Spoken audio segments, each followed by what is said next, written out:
todos, bienvenidos a un nuevo tutorial. Estamos en Geografía de segundo de bachillerato, tema número 5, y a continuación trataremos el comentario de un paisaje rural. Bien, esta técnica, como ya comentábamos anteriormente, se encuadra en las páginas 184 o 185 de nuestro manual y, bueno, seguiremos las pautas básicas, es decir, primero haremos una introducción a esas pautas básicas que se deben de seguir a lo largo de este comentario y después trataremos dicho comentario con un ejemplo práctico. Bueno, aquí tenemos un ejemplo que nos pueda inspirar, que nos pueda evocar para intentar analizar, comentar diferentes paisajes rurales, diferentes paisajes agrarios que se ven. Bueno, vamos a ir paso a paso. Aquí tenemos a nivel técnico qué es un comentario de un paisaje rural y cómo se define un paisaje rural. Lo tenemos en la imagen, es ese espacio geográfico que no está urbanizado. Evidentemente sí que está modificado por la mano del hombre, ya está alterado, es un paisaje que está alterado y por un lado está compuesto por esa morfología que resulta de combinar aspectos del medio natural con la población, con el poblamiento y con la actividad humana dentro de este paisaje rural.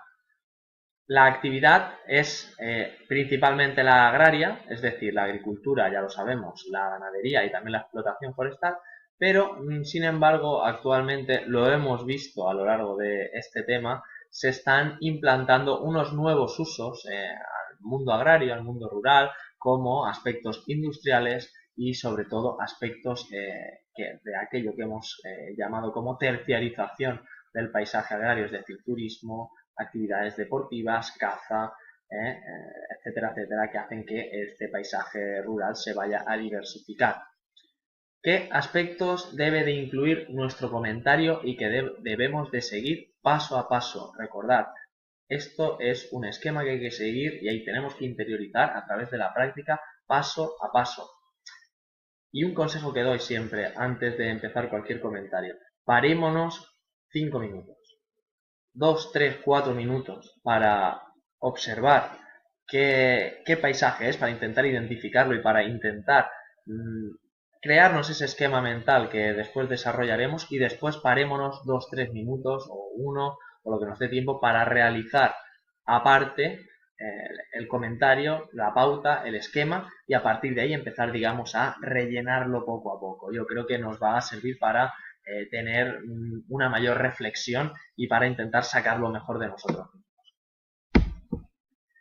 Primer punto, localizar el paisaje, saber si se trata de un paisaje interior, de costa, de montaña y si podemos localizar geográficamente y con concreción, pues muchísimo mejor. Habitualmente nos dan el lugar donde se encuentra. Si lo podemos localizar tanto a nivel político, es decir, si estamos ante un paisaje de la Huerta de Valencia, por ejemplo, es decir, que se encuentra en la Comunidad Valenciana, pero también tratar sus aspectos físicos al este peninsular, pegado a la costa, un paisaje de costa, etcétera, etcétera. Punto número 2 es el que se refiere al análisis del medio natural. Aquí vamos a tratar estos 5 puntos. El relieve, es decir, sus formas más básicas, no hace falta que entremos en más detalle. Si ponemos algún detalle de los que hemos visto durante el tema 1, pues perfecto, siempre va a darnos un mayor pozo, ¿no? Así como la altitud, pendientes. Las aguas que localizamos en el paisaje, ya sabemos que no es lo mismo pues que nos encontremos el mar al fondo que un río, un lago, un acuífero. Sobre todo también la vegetación natural que se localiza en el paisaje, las especies, las formaciones vegetales. Sí, claro, siempre y cuando lo podamos apreciar y lo podamos distinguir. También el clima, sí, es muy importante también que el clima lo sepamos encuadrar, porque también ya lo hemos visto en el comentario de un paisaje natural en el tema 4. Aquí es rural, pero si incidimos también en el clima y podemos deducir qué tipo de vegetación, cultivos, aguas influyen y qué aspectos son influencia del clima, nos va a dar también, a la hora de que nos corrijan, va a dar mucha seguridad. Los suelos también, calidad de la tipología y cómo están relacionados, cómo son formados, moldeados, erosionados por el clima y también por la litología, por el roquedo que ya hemos estudiado en temas anteriores. Poco a poco vamos sumando a estas técnicas todos aquellos aspectos que hemos ido consolidando durante los temas anteriores. El punto número 3 ya nos adentramos en el análisis de los elementos humanos visibles. Tenemos un primer punto que es el espacio agrario, que lo podemos volver a redefinir de una manera breve. Y un primer punto sería el espacio agrario habitado, tratar el poblamiento, cómo se asienta el ser humano, la tipología, si es disperso, si es concentrado, si se intercala, etcétera, etcétera. Incluso el hábitat, las características de la casa rural, en cuanto a materiales, ya vimos los diferentes techumbres, no es lo mismo la techumbre, no es lo mismo los sistemas que se utilizan, por ejemplo, en el País Vasco o en Asturias que en el litoral sur andaluz, etcétera, y sus posibles transformaciones. Otro segundo punto que nos va a ocupar un poco más es el que trata el espacio agrario trabajado, es decir, las parcelas y el tamaño que tienen, su forma, sus límites. Ya sabemos, ¿no?, que según la zona en la que nos encontremos nos vamos a encontrar un tipo de parcela, de abancalamiento, de como lo queramos llamar, diferente y identificarlo será bastante necesario. Un segundo punto es el de los usos agrarios, su distribución, ¿no?, para los usos agrarios del paisaje, de acuerdo a esa distribución general, así como los usos agrícolas. Y cuando hablamos de usos agrícolas, nos estamos refiriendo a si nos vamos a encontrar monocultivos, policultivos, ese tipo de cultivos, los sistemas, la forma de trabajar la tierra, su aprovechamiento, las técnicas, si el rendimiento es alto o si es escaso, el destino de la producción, si va encaminado al autoconsumo, al mercado, a la transformación industrial, a qué tipología de consumo, a qué tipología de mercado y demás. Después, el uso ganadero, si existe ese uso ganadero y qué tipo de ganado, o bovino, ovino, caprino, porcino, y el sistema si es a nivel extensivo, si es en grandes explotaciones extensivas de tierra, o si no, si por el contrario es estabulado, intensivo y con una clara finalidad industrial, así como su rendimiento y cuál va a ser el destino de la producción. Pongamos un ejemplo, a nivel bovino, ¿no? El destino de la producción hay algunas veces que es la carne, otras veces la leche, ¿no?, por poner un ejemplo así a grandes rasgos. Y otro de los puntos para cerrar el apartado de los usos agrarios son los forestales, qué tipología de árbol, cómo se aprovecha, para qué sirve este uso forestal. Y bueno, el uso forestal ya sabemos que en España es más bien escaso, está sobre todo concentrado en las zonas del norte peninsular y bueno, no sabemos si nos encontraremos, pero sí lo podemos apuntar muchísimo mejor. Y para cerrar el análisis de los elementos humanos visibles, estamos hablando de los usos no agrarios del suelo y deberemos enumerar los usos no agrarios, si muchas veces estamos hablando de segundas residencias, de industria, de servicios, transportes, equipamientos, instalaciones recreativas, deportivas, de caza, bueno, todo este tipo de usos no agrarios que hemos visto, ¿no?, lo que se llama como terciarización o la entrada del sector servicios en el mundo rural y agrario. También las causas y consecuencias de su implantación en el espacio rural, a nivel político, incluso a nivel económico, cómo esto influye, a nivel social, incluso a nivel cultural, ¿no?, como la entrada, sobre todo en muchas ocasiones a nivel cultural, de población que viene del mundo urbano, pues bueno, al final hace un poco una mezcla de tradiciones, una mezcla de diferentes culturas, ¿no?, que se pueden llegar a mezclar, incluso con la llegada de personas extranjeras o bueno, de otra lengua, otras costumbres y demás. Finalmente, y con esto ya acabaríamos, no es a modo de conclusión, pero sí, digamos, es el colofón final, identificar a partir de estos rasgos y analizados y encuadrar el paisaje correspondiente, si es del norte, peninsular húmedo, Mediterráneo interior, Mediterráneo litoral, montaña o Canarias. Recordemos, las Canarias son importantes también. Y sobre todo los problemas que nos vamos a encontrar a nivel de demografía, de economía, a nivel de social. Recordad como muchas veces la cobertura, nos vamos al pueblo y no hay cobertura, no tenemos esos problemas, ¿no? O medioambientales, etcétera, etcétera. También las posibles soluciones que se plantean desde directivas europeas a actuaciones territoriales estatales, actuaciones de las comunidades autónomas, incluso políticas municipales, y finalmente valorar esas perspectivas de futuro del paisaje, si van a ser favorables, desfavorables. Ya sabemos de sobra que el mundo agrario bueno, está en retroceso desde hace algunas décadas. Ahora parece que con ese proceso de terciarización las economías y sobre todo las sociedades están un poco relanzándose, pero también nos encontramos la otra cara de la moneda, lugares en los que hay mucho paro, lugares en los que las condiciones de vida son bastante, llamémoslo, precarias, ¿no? También, si podemos realizar una pequeña conclusión sobre, bueno, que sintetice un poco todo lo que hemos visto, nos vendría muy bien. Y también diríamos que cerraríamos todo este comentario dándole esa forma redonda y dándole, bueno, pues ese pozo, ¿no?, de cultura, de conocimiento que tenemos, ¿no? Pues bien, si hasta ahora hemos visto la parte teórica, es decir, el armazón con el cual nos vamos a trabajar para comentar un paisaje rural, a continuación vamos a realizar la parte práctica, es decir, vamos a ir comentando poco a poco esta imagen que tenemos a continuación. Antes de entrar a hacer nada, vuelvo a repetir, ya lo hemos dicho 1000 veces, miremos la imagen, parémonos, observémosla.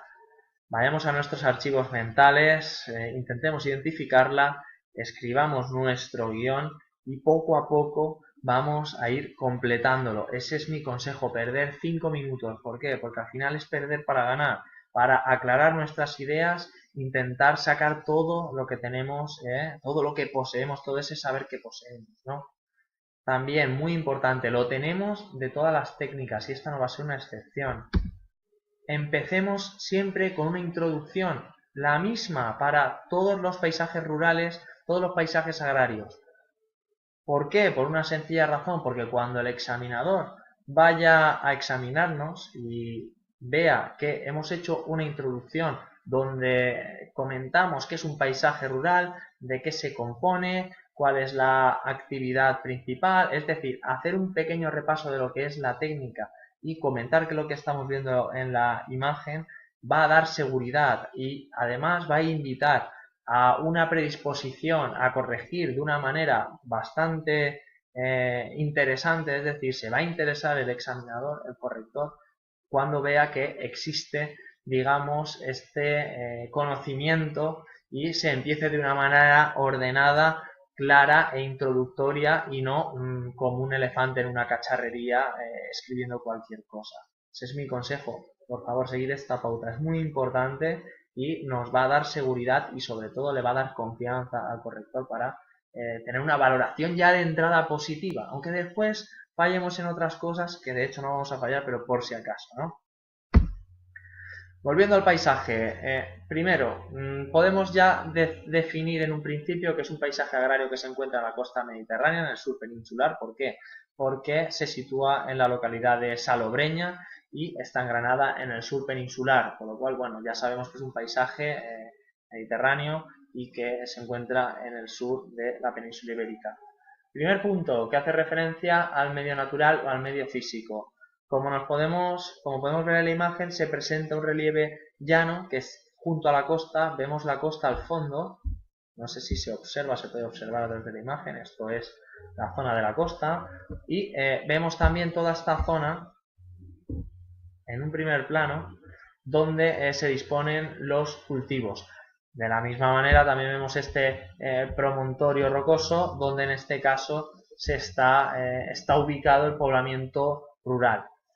Clima, muy importante también. Comentar qué es el clima mediterráneo costero y se pueden deducir algunos rasgos de este clima, comentar algunas de sus características a nivel de temperaturas, a nivel de precipitaciones, etcétera, etcétera, y sobre todo cómo afecta a la vegetación de matorral, a los tipos de cultivo y a la presencia de una cubierta plana que permite recoger el agua de lluvia en un aljibe, lo que indica, ¿no?, esas precipitaciones escasas e irregulares, ¿no? También podemos comentar sobre, a nivel de morfológicamente de las casas, ¿no?, esas paredes enjalbegadas, ¿de acuerdo?, para amortiguar el calor, propias del clima con verano caluroso, y también a nivel de vegetación lo que sí que podemos observar son esos matorrales y esa vegetación propia del Mediterráneo, ¿vale?, aparte del cultivo, y del suelo propio de las llanuras costeras aluviales mediterráneas, de ese color que es rojizo, ¿vale?, arcilloso y bastante fértil en el caso de, bueno, de que sea regado, ¿no?, a nivel artificial o incluso a través de las precipitaciones. El espacio agrario también tenemos que señalar que está ocupado por el poblamiento y de hecho también por las actividades agrarias, muy importante. También podemos apuntar, ¿por qué no?, en este apartado, en el del espacio agrario, que a pesar de contar en un principio con ese espacio para la población y para actividades agrarias, también es posible que sea una zona de atracción turística. Luego también iremos viéndolo, ¿no? En cuanto al poblamiento, es un pueblo, como podemos comprobar, que está apiñado, emplazado en esta ladera de la montaña, en un lugar bastante singular, ¿no? Pues, supuestamente, en un principio, ¿no?, por sus raíces históricas, actuaría esta montaña como una protección natural, ¿no? Y prueba de ello es la existencia, o podemos albirar, si nos fijamos, que en la zona superior de esta pequeña montaña, ¿no?, de esta pequeña colina, por decirlo de alguna manera, existe un castillo. En este caso es de época musulmana, no tenemos por qué saberlo, si lo sabemos pues lo podemos añadir. Y también, bueno, prueba de ello, y nos remitimos a la imagen que estamos viendo, tenemos esa zona alta defensiva, mientras que la zona baja, es decir, la zona llana, la zona que está a nivel del mar, será aprovechada para, en este caso, un espacio para la agricultura. Incluso, por qué no decirlo, algunas zonas serán aprovechadas para la ganadería también. En el caso de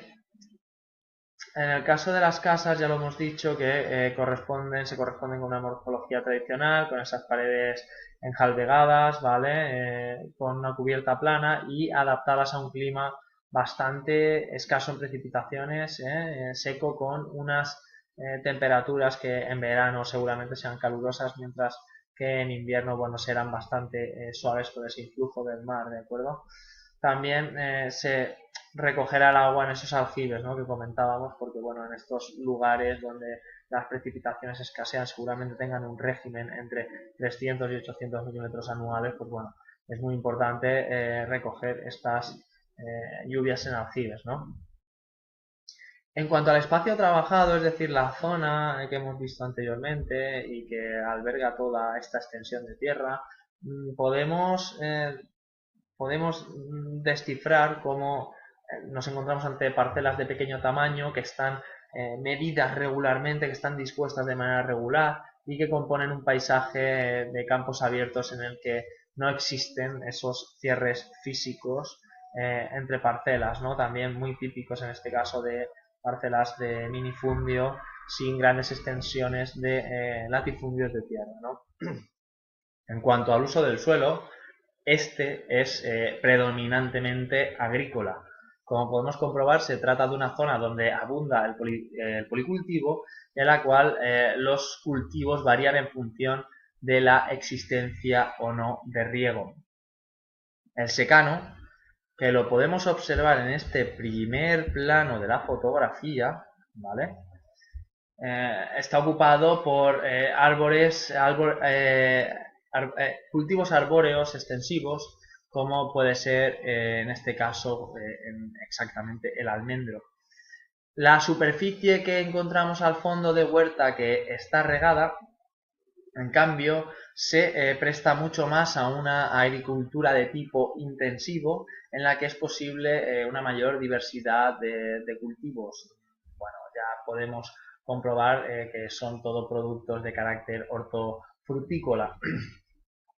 También atendiendo a aspectos climáticos y a esa suavidad que vamos a encontrar en invierno, pues bueno, algunas de estas especies pueden ser de origen tropical, como por ejemplo el chirimoyo, como por ejemplo el tomate, que se puede, bueno, en este caso el tomate no es tropical, pero cómo podemos ver cómo pueden coexistir estos tipos de especies en esta superficie de policultivo, ¿no? También la mecanización de algunas tareas agrarias no es fácil, pero bueno, este inconveniente a grandes rasgos se ve paliado, ¿no?, por los altos rendimientos y el precio elevado de algunos productos, como lo que hemos dicho anteriormente, como la chirimoya, que se destinan sobre todo a la exportación por Europa y a áreas urbanas, a esos mercados urbanos que hemos estado viendo durante todo este tema de núcleos urbanos, ¿de acuerdo?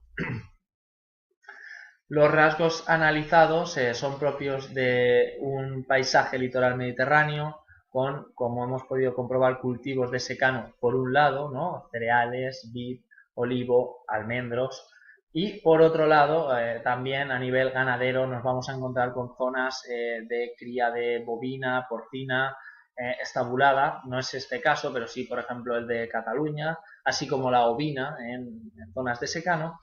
Y en cuanto a cultivos de regadío, también vamos a encontrar, como podemos observar, esos productos hortofrutícolas, fruticultura, incluso frutos tropicales, ¿no?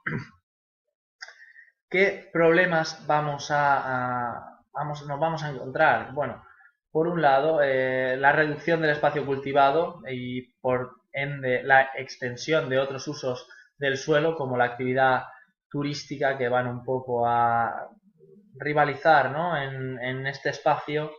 Problemas medioambientales como la sobreexplotación de los recursos hídricos o del suelo por una intensificación o por un uso excesivo o indebido de fertilizantes.